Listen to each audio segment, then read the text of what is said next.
यह कहानी एक गरीब युवक की है। वह गरीब युवक कमाने के लिए गांव से शहर आया। कुछ समय बाद उसको अच्छी नौकरी मिल गई। इसी दौरान उसके कई भी दोस्त बन गए। इनमें से एक दोस्त का घर रास्ते में ही पड़ता था। दोनों ऑफिस साथ साथ जाया करते थे। वक्त बीतता गया, काम चलता रहा। अब उसे नौकरी में भी तरक्की मिल गई थी। तनख्वाह भी अच्छी खासी हो गई थी। वह बहुत खुश था। आज उसका जन्मदिन है। वह आज बहुत प्रसन्न है।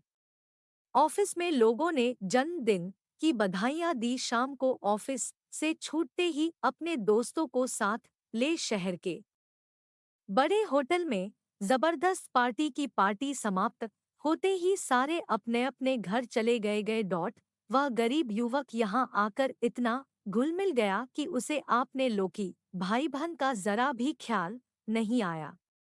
गांव में माँ बाप ने अपने बेटे के लिए मंदिर जाकर पूजा की, ईश्वर से अपने बेटे की लंबी उम्र की कामना की। उसके घर वाले वहां उस पर आस लगाए बैठे थे कि शहर से उनका बेटा आएगा तो सब मुश्किल हल हो जाएगी। लेकिन वह सब भूल गया था। उसे दोस्तों के साथ घूमना, पार्टी करना, फोन पर बातें करना, यह करने के लिए उसे समय था। लेकिन अपने घरवालों की ओर कभी ध्यान ज्ञान ही नहीं गया।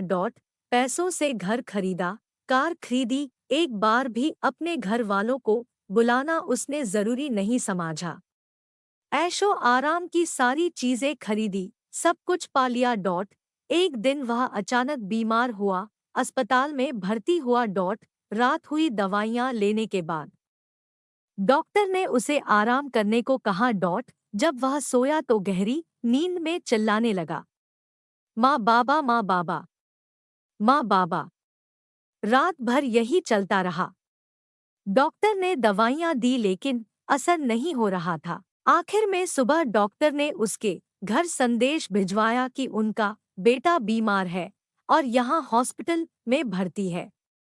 माँ बाप को जैसे ही पता चला वे भागे चले आए। माँ ने बेटे को देखते ही अपने सीने से लगाया। उनको देखते ही उसके स्वास्थ्य में बहुत सुधार हुआ। डॉक्टर ने उसे उसी दिन अस्पताल से घर भेज दिया। मानो माँ बाप उसके लिए बनकर आए थे। उसने पैसों से दुनिया की सारी चीजें खरीदी। पैसों से दोस्त, डॉक्टर, नर्स, दवाइयाँ, सब कुछ उसने पा लिया। सब कुछ मिला लेकिन माँ बाप नहीं।